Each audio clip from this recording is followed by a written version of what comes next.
Welcome to the Partners Podcast. I'm Brendan Shee. I'm the founder of ACRE Partner, and today I'm joined by Jordan DiCaprio of American Real Estate Media.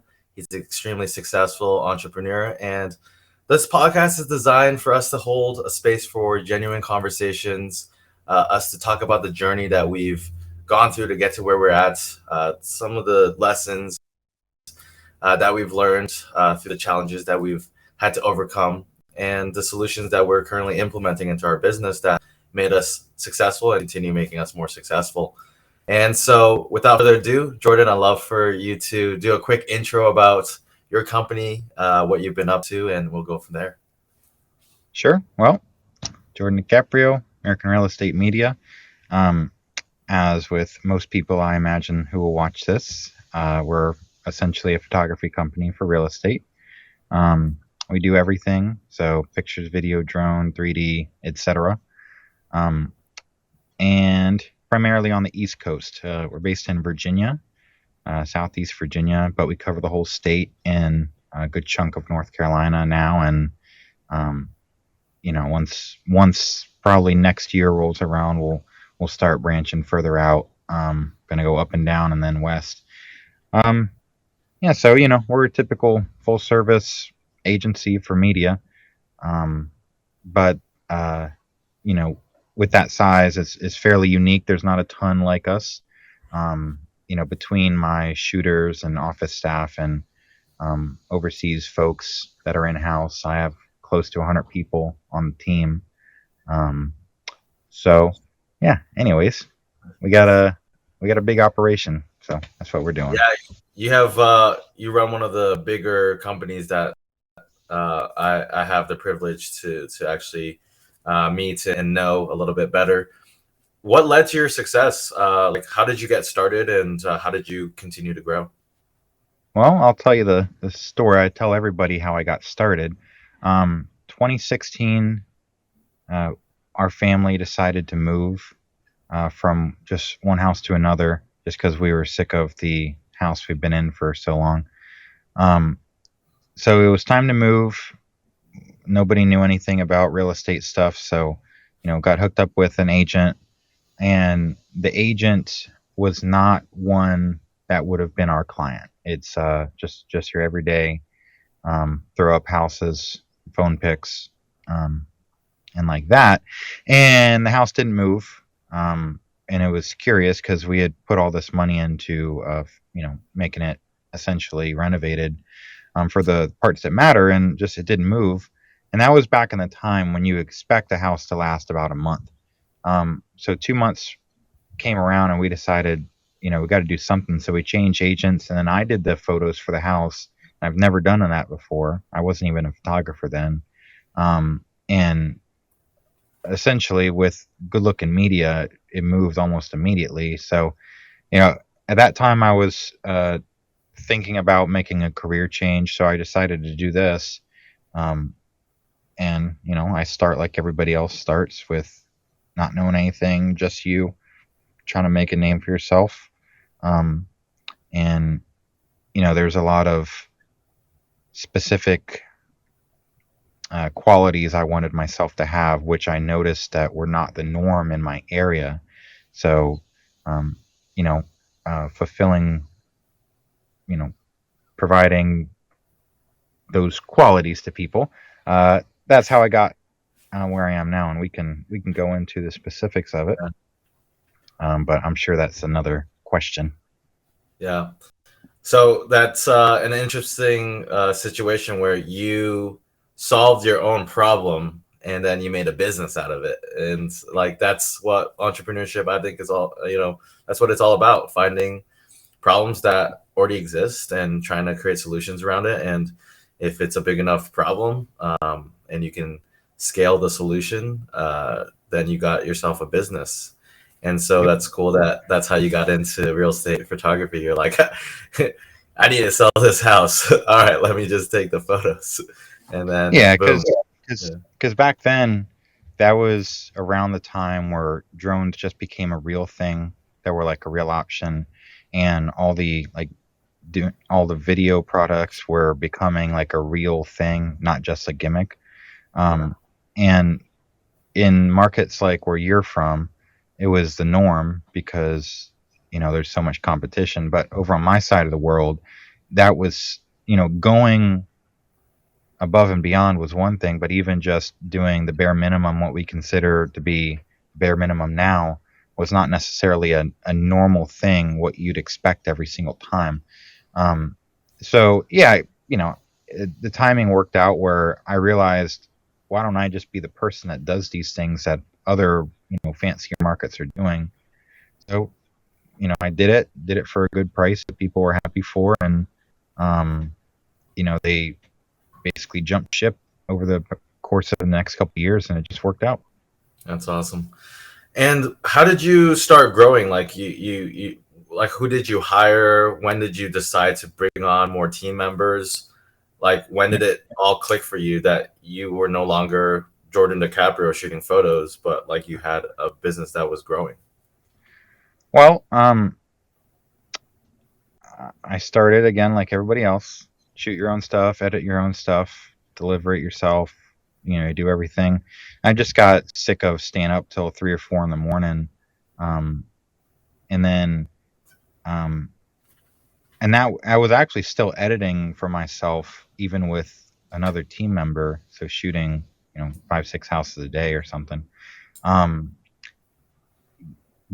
But it got to the point where I just got so over it, processing everything myself. I didn't mind shooting, but the post process. So for then, I decided to start outsourcing. And then once I started outsourcing, you get all your time back, um, outsourcing editing. And, from there, I went from one additional shooter to 2 months later, I had two. And then another month later, I had three. And we just blew up a little bit. I never really changed the core of what we did for the longest time. So still offered a basic package, fancy package, for a pretty good value. And because it was set up from the get-go to be kind of that godsend service that this area needed, it just spread like wildfire once it caught on, and enough people heard about it and started using it. So I was pretty lucky, but I was lucky on purpose. Um, Yeah. I didn't. I know some people's model is to, um, you know, price pretty high and land projects on a case by case basis. My model was to, price it in a way that agents couldn't justify saying no to using our service. Like, they couldn't honestly say that a house isn't good enough to use pro photos or pro media, because we had options for everybody. So I hooked people on because once they started using us, they felt compelled to use us every single time, which again was on purpose. So That's great. worked out. It So just blew up. that's amazing. And as a entrepreneur, as a business owner, what are some of the things that you had to learn along the way? Managing people, bringing on, hiring people.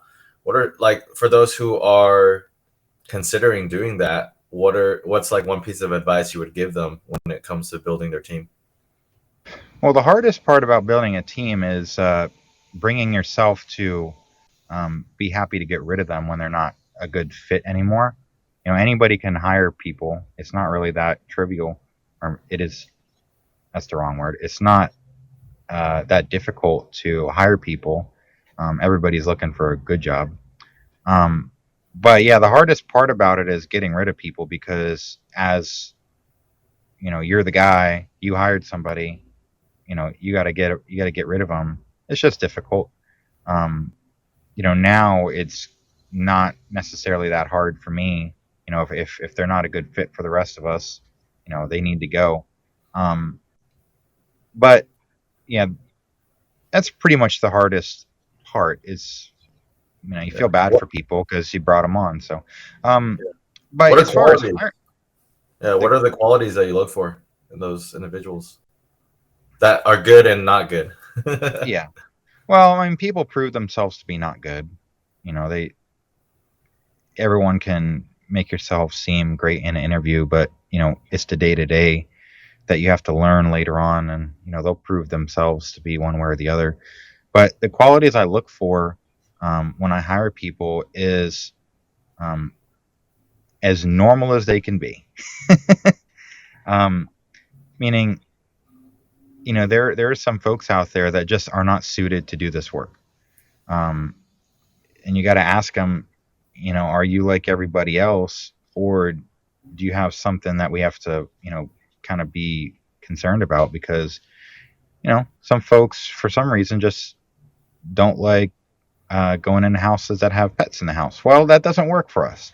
So now that's a specific thing, but the idea is just um, I need normal people for my team, not any uh, you know big item like that to work around, because obviously that would not work as a photographer going to houses. And besides that, it's people who can think for themselves, because every single shoot is different and there's always a problem at every single one. And it doesn't make sense for me to have someone working for me that can't figure that stuff out for themselves, how to get around issues. Um, so at the heart of it, that's what I care about. Are you going to have to? Am I going to have to hold your hand to do your work? And are you good enough to do it in the first place? So, Yeah, those are two good qualities. When it comes to finding good talent, where are you looking? How do you get people to apply to work for you? um, I almost exclusively have posted when I need somebody on Facebook, and I have done Facebook job postings from time to time as well. If I couldn't find, if I was looking for a whole list of people, which I do from time to time, I'll put a posting out there. But usually I post it out there, and my connections on Facebook are majority just my customers. So usually my my clients know somebody who's at least interested in photography.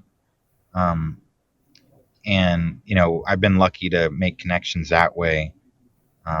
The ones that I've had to bring on through job postings tend to not be ones that stay around, but the ones that get personally recommended to me based on what I post out there usually are pretty good to go. Um, Yeah, and other than that, I haven't necessarily done any higher level hiring. It's just been like that. Um, so yeah. yeah, that makes sense.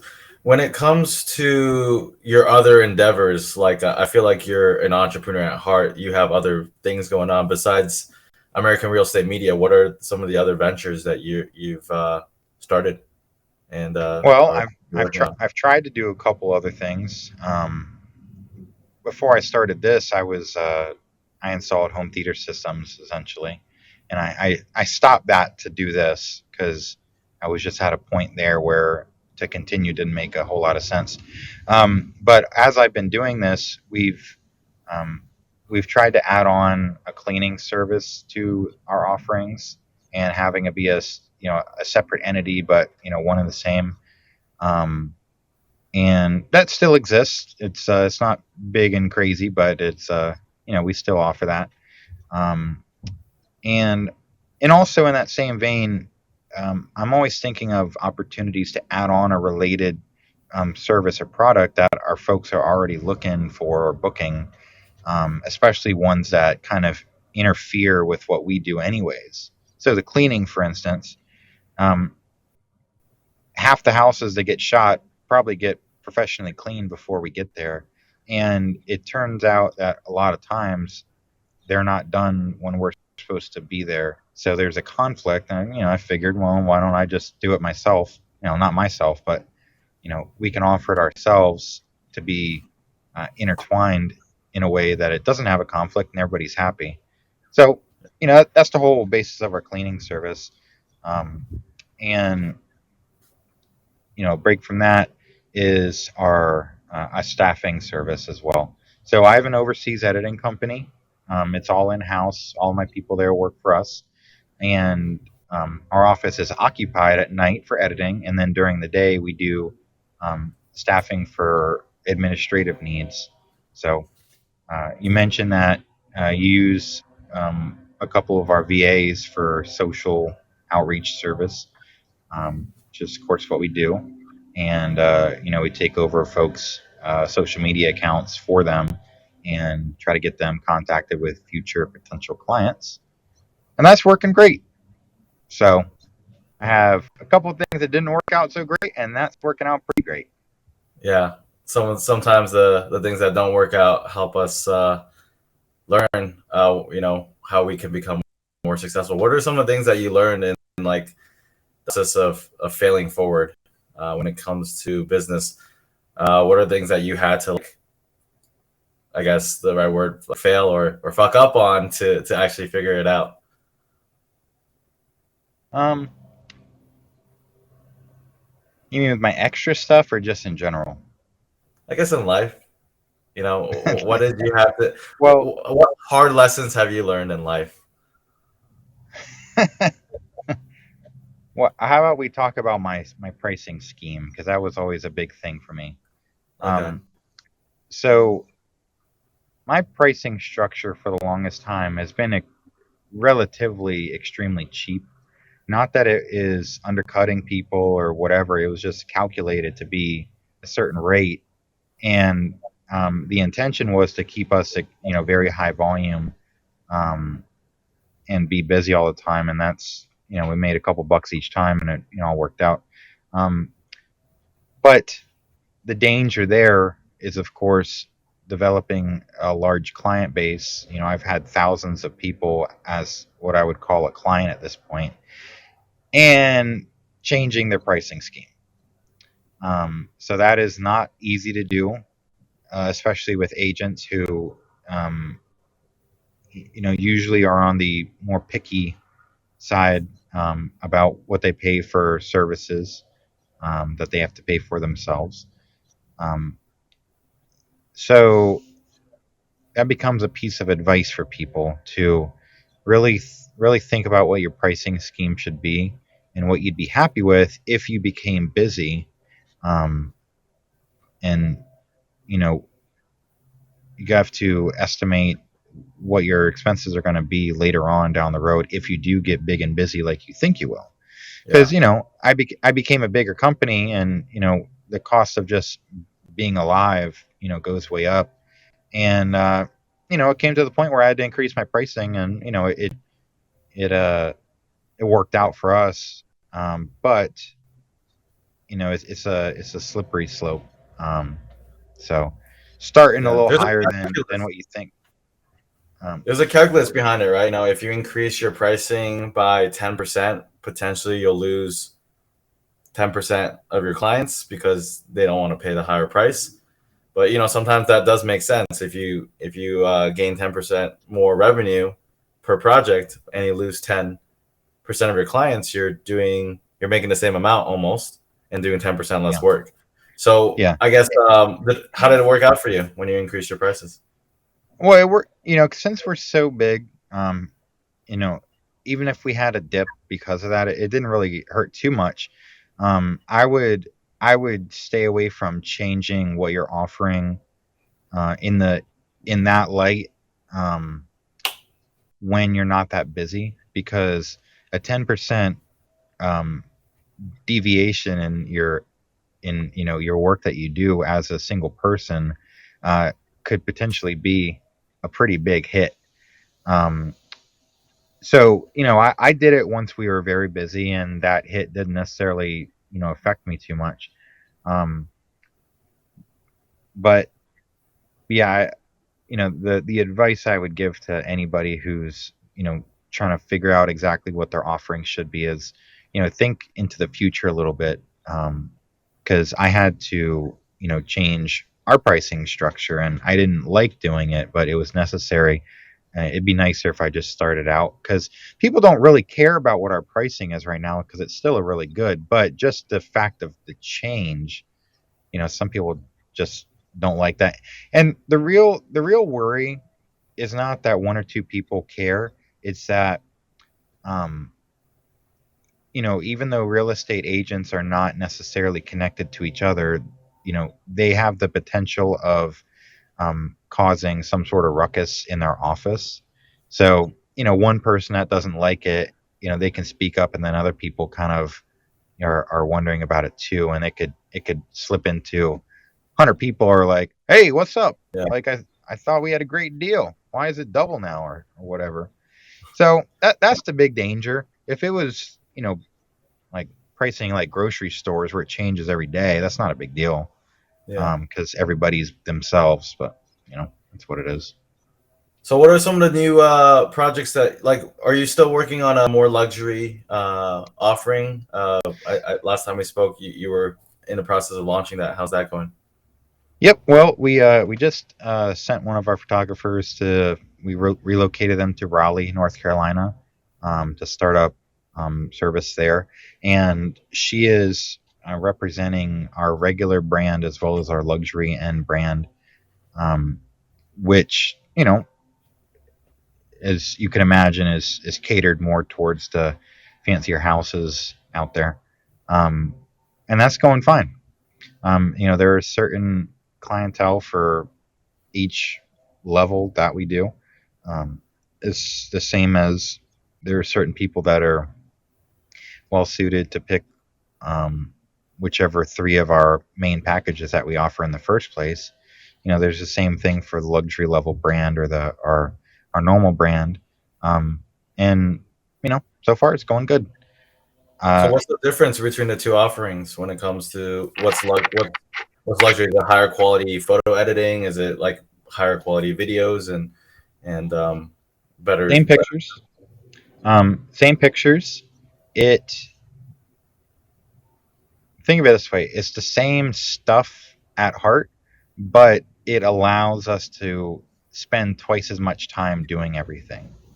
So, you know, your traditional photo shoot happens in like a half an hour, right? That would budget time for us to take much longer to do it and just have a finer touch with everything or be able to do bigger properties. Um, with the video service, it's the same video camera, same all that stuff, but it allows us to plan out shots instead of just starting at the front door and going for it. And it just translates into a higher quality end product in a general sense, but also being able to have the TLC that houses that are usually going to get booked for, using that service, what they call for in the first place. Um, so, yeah, and as far as pricing structure, it's about twice as much as what our regular service is to translate into. Well, it takes twice as long to do it. So, Yeah, makes so sense. it's not any weird, outlandish new offering or whatever. It's just a version to give the finer touches. Makes sense. And is there like a decent take rate on agents and clients spending more? Do you have to consult them into that opportunity to invest a little bit more on the marketing side? Not really. I mean, they know when they have a nice listing that they need to step it up a little bit. Um, again, your side of the world versus mine. People here, they know when they have something special, or their clients are already mentioning it to them. Um, so I even have our normal clients that are using our normal brand, ask, kind of beg for something bigger and better, and um, so it's pretty much a natural thing. I don't have to shove it down their throat or nothing. That's good. When it comes to your day to day, like you're a business owner, how do you choose to spend your time? Like maybe a couple years ago when you were really busy, and how has that evolved for you as a business owner? Well, day to day, I used to shoot just like all my guys shoot now. And then, I got an office, I got office people, I got um, assistant, graphics person, salesperson, all that. And then I essentially had nothing to do during the day that was a day to day, you know, necessity. Now, um, what I do now is essentially think of whatever we're going to do next and make it happen. So, for instance, I said I relocated somebody to Raleigh in a new market. Well, now my project becomes, taking care of that and setting up our new area. That's a lot of effort, but because I don't have to do anything day to day, you know, on a recurring basis anymore, that becomes my day to day. It's just, working on projects. So, Yeah. What are some of the goals that you have now as an entrepreneur, as a business owner that's looking to continue to innovate and bring on new ideas, new things to the company? What are some of the goals that you have with the business? well, at the minute, it's just expanding. I've been, COVID ruined the whole plans of everybody, but the whole idea of what we do right now was to become a large footprint agency. So we could pick up what we do here successfully and just drop a team of people in other markets that made sense to be in and just rinse and repeat what we already do now, which is what we're doing in Raleigh. We did it in Richmond, Virginia, and Northern Virginia, that area. Um, and, we're just going to go, we can't go east because we'll go into the water, but every other direction, that's the plan. Um, and long term, above that, there's not necessarily anything huge that we're going towards. Um, what I really want to do is just to serve a good amount of a good amount of markets with a small team, um, and I'll think of something later. Yeah. But that's what I've been wanting to do for ever since you know ever since we got like really big. That's all I really want to do right now. And how important is when it comes to investing in your own business, besides adding on headcount, what are some of the things that you choose to do or choose not to do to continue to improve the business? Like what are you investing in? Um, Like marketing, technology, software, automations. Are you well, investing in those things? um, investing in the traditional sense, I guess, not really, but what I do, um, the effort I put into, that what you're trying to ask is I constantly look for some better option or better solution for the things that we're doing or using or whatever. So, um, just internal communications between the team. We go from texting to a group messaging system to Discord to whatever else. And that happens with every single thing that we do and use. And that's another one of those things that's what I do every day is just trying to figure out what's the best thing for us to use as a team. And that's important because, you're using Monday or ClickUp or Trello or whatever for task management. If you do that, a slightly different system to do the same task could save you hours or your whole team, dozens of hours a week or month, and it can make a big difference long term. So that I invest my time by trying to figure that stuff out. And luckily, I'm a techie guy. I came from IT way back, so that's right up my alley. But that's really what I do right now.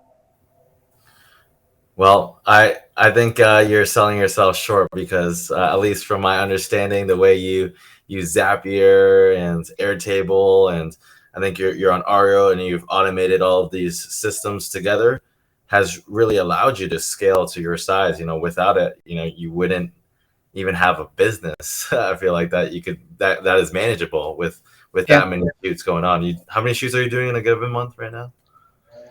Um, well, right now it's probably at the pace of like 650 or so, but during the warm months it's 800 or more. Wow. During winter it'll probably go to like 450, 500. But yeah, I mean it's a lot to keep up with, and that's if you figure that's between 1 and 200 a week. And no one person can manage that stuff. So yeah, doing the automation is a big deal. I did that way back, and then there's new iterations of it, every once in a while.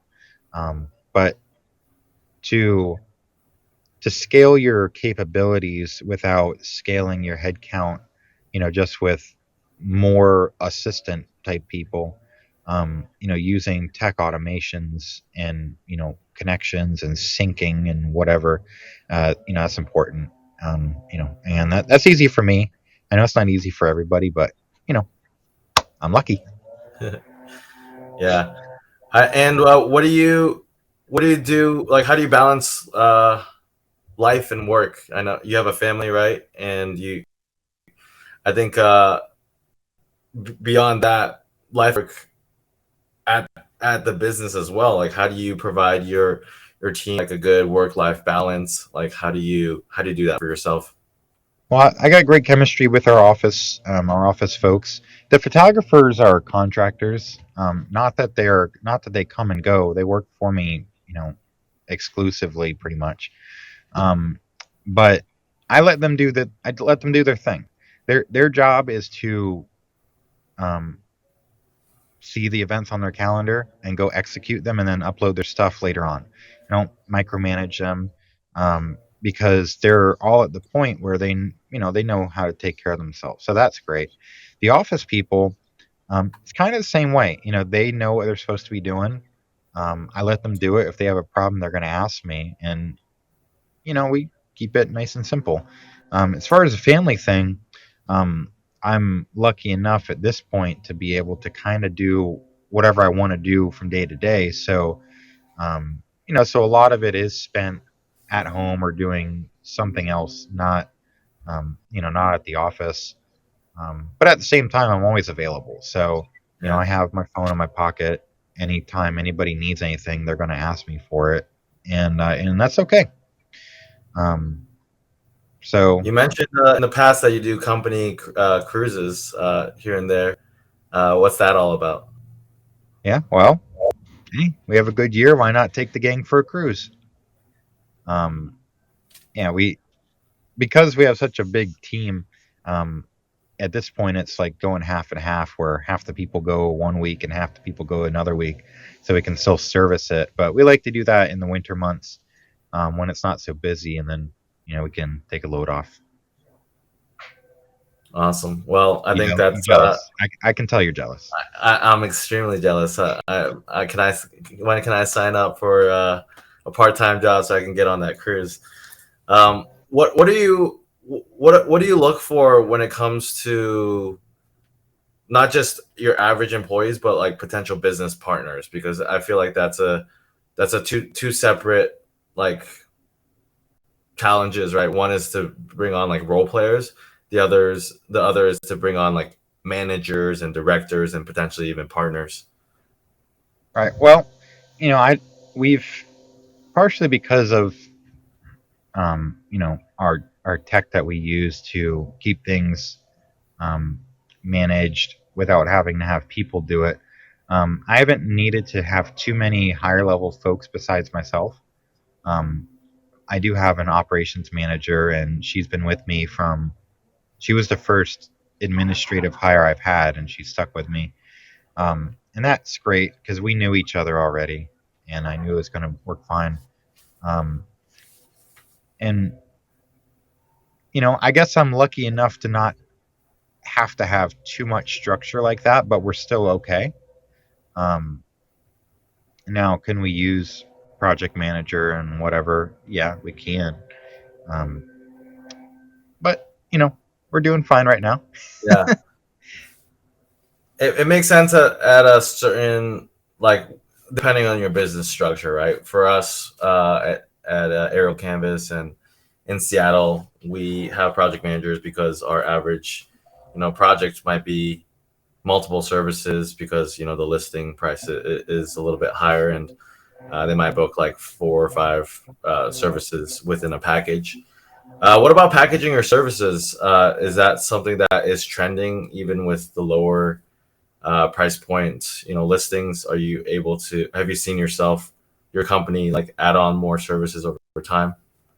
Yeah, Over time we start with same as everybody else, pictures, video, drone, some combination of that. Um, and over time, we have tried to supplement the ones that pick just a basic, just photo shoot with extra stuff. So twilight, virtual staging, declutter, real videos, your vertical videos, or just other small things that can be added on. We, of course, with anybody, we want to do as much as we can for each person, but I also don't really care what they pick. I'm just happy that they're using our service, in general. So I don't try to push anybody, but I do try to think of whatever they might like to use, and they might need. Not even, they may not know that they need it, but I can kind of coach them into believing that they need something. Yeah. Um, but I'm very easy with it. My clients should be using us every single shoot, and I believe almost all of them do. So most of them, they know what they like to get, and if we see an opportunity for them, why are you only using the basic photo shoot when you're listing nice houses? It doesn't make much sense. um so we do talk to them, but we have 5 packages right now that people can pick from, like, easily without having to do piecemeal stuff. Hmm. um so it we have a good number of options for them to pick, and they know what they like. Yeah.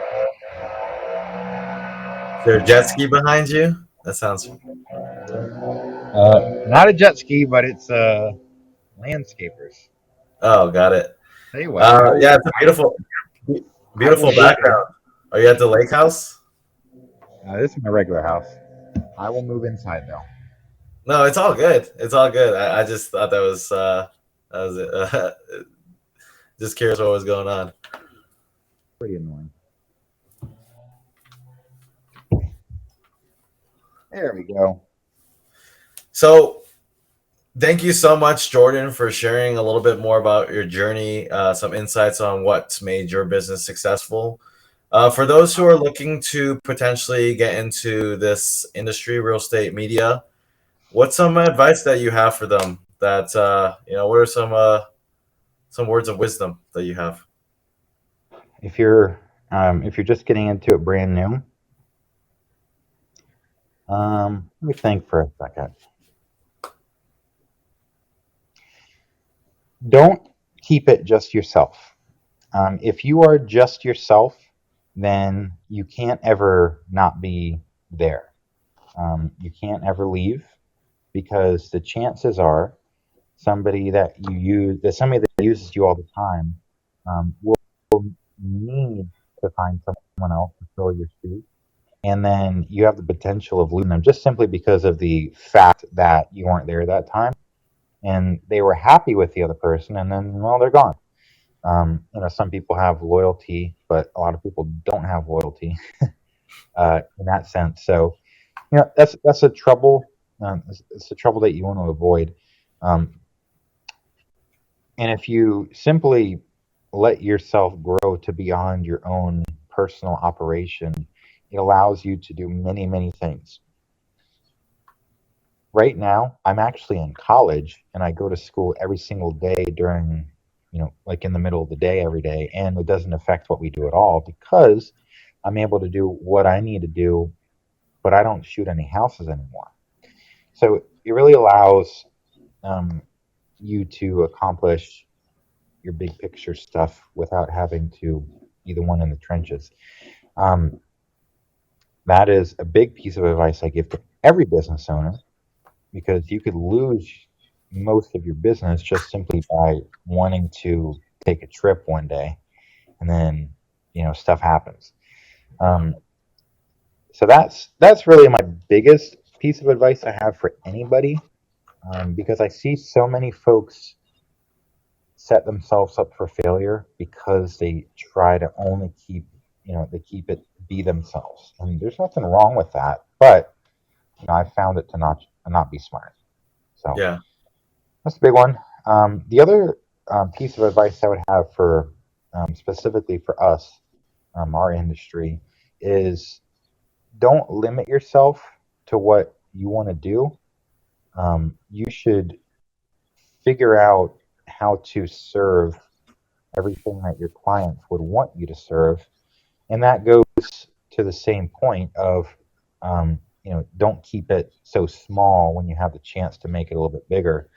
Because, again, okay, people like using you for photos. What if they need drone shots and you don't do that? And you say, well, I don't do that. Well, they'll find someone who does everything, and then, well, they might not come back. Yeah. um, so that's my advice.